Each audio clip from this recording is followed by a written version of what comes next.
வணக்கம் நண்பர்களே, நான் தான் உங்கள் செல்லத்தங்கையா பேசுகிறேன். தினம் ஒரு குட்டி கதையோடு உங்களை சந்திக்கிறதுல ரொம்ப ரொம்ப சந்தோஷமாக இருக்குது. இன்றைக்கி என்ன குட்டி கதைன்னு பார்த்தீங்கன்னா, ஒரு ஊரில் ஒருத்த முகத்தில் முழிச்சிட்டு போனாலே அவங்களுக்கு ஏதாவது ஒரு அசம்பாவிதம் நடந்துருது. விபத்து, இப்படி ஆபத்து ஏதாச்சும் ஒன்று நடந்துருது. இதனால் அந்த ஊர் மக்கள்லாம் ஒன்று கூடி அரசர்கிட்ட போய் முறையிட்டாங்க. இப்படித்தான் அவன் முகத்தில் முழிச்சிட்டு போனோம், என் பையனுக்கு பாம்பு கடிச்சிருச்சு அப்படின்னு ஒருத்தர் சொன்னாங்க. இன்னொருத்தர் அப்படி தான் சொன்னார், அவன் முகத்தில் நான் முழிச்சிட்டு போனேன், என் பொண்டாட்டிக்கு கை ஒடிஞ்சு போச்சு அப்படின்னு சொன்னார். இன்னொருத்தர் அது மாதிரி சொன்னாங்க, நானும் அது மாதிரி தான் அவன் முகத்தில் முழிச்சிட்டு போனப்போ மரத்துலேருந்து என் தம்பி கீழே விழுந்துட்டான்.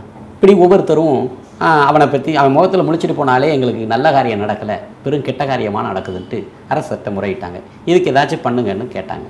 அப்போ அரசர், சரி நான் இதுக்கான என்ன பண்ணலாம்னு நான் கூடிய சீக்கிரம் உங்களுக்கு ஒரு நல்ல இதாக சொல்கிறேன் அப்படின்னு சொல்லி அவங்கள அனுப்பிவிட்டார். மந்திரிக்கிட்ட ஆலோசனை கேட்டு அந்த பையனை வர சொன்னார். வர சொல்லி இதை எதுக்கு ஒரு சோதனை முயற்சியாக நம்மளும் அதை பார்த்துருவோம் அப்படின்னு அரசர் ஒரு ராஜா ஒரு ரூம்லையும் அந்த பையன் ஒரு ரூம்லையும் தூங்க வச்சாங்க. காலையில் எந்திரிச்சு ராஜா அந்த பையனோட முகத்தில் போய் முழிச்சார். முழிச்சிட்டு மந்திரியாரை கூப்பிட்டுக்கிட்டு, வாங்க இன்றைக்கி ஏதாச்சும் நடக்குதா அப்படின்னு பார்ப்போம் அப்படின்னு அப்படியே பூங்கா ஓரமாக அவங்க அப்படியே கால்நடையாக நடந்து போயிட்டு இருந்தாங்க. அந்த டயத்தில் அங்கேருந்து ஒருத்தர் அவசரமாக ஒரு காவலாளி ஓடி வந்து, அரசே, நம்ம ராணியம்மா குதிரையிலேருந்து கீழே விழுந்து அவங்க கால் ஒடிஞ்சு போச்சு அப்படின்னு சொல்லி சொன்னான். அப்போ உடனே ராசாவும் நம்ப ஆரம்பித்தார்.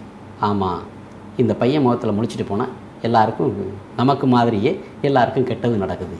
அதனால் இந்த பையன் இந்த உலகத்தில் வாழ்கிறதுக்கு அர்த்தம் இல்லை, அதனால் அவனுக்கு தூக்கு தண்டனை கொடுத்துருங்கன்னு ராஜா அப்படி இப்படி சொல்லிட்டார். உடனே தூக்கு தண்டனை கொடுக்கறதுக்கான ஏற்பாடுகள் நடந்துகிட்டு இருந்துச்சு. தூக்கு தண்டனை கொடுக்கும்போது அந்த பையன்கிட்ட, எப்பா உன்னோட கடைசி ஆசை என்ன அப்படின்னு சொல்லி கேட்டாங்க. என்னோடய கடைசி ஆசை நான் ராஜாவோட பேசணும், அதனால் ராஜாவை வர சொல்லுங்க அப்படின்னு கூப்பிட்டான். அப்போ ராஜா வந்தார். என்னப்பா என்னை வர சொன்னியாமே, உன்னோட கடைசி ஆசை என்ன அப்படின்னு சொல்லி ராஜாவே கேட்டார். அப்போ அவன் சொன்னான், எதுக்காக என்னை தூக்கில் போடுறீங்க அப்படின்னு அவன் கேட்டான். உன் முகத்தில் முழிச்சா யாருக்குமே நல்லது நடக்குதில்ல, எல்லாருக்குமே கெட்டது நடக்குது, அதனால தான் அப்பா உன்னை தூக்கில் போடுறோம் அப்படின்னு ராஜா சொன்னார்.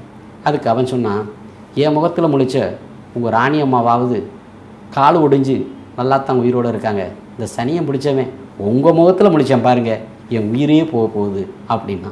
உடனே ராஜா யோசிச்சார், அவனுடைய தூக்கு தண்டனையை ரத்து பண்ணார்.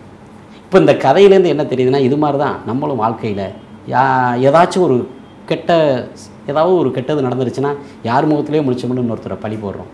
தயவு செஞ்சு அந்த மாதிரி சொல்லாதீங்க, அவங்க மனசை புண்படுத்தாதீங்க. நன்றி.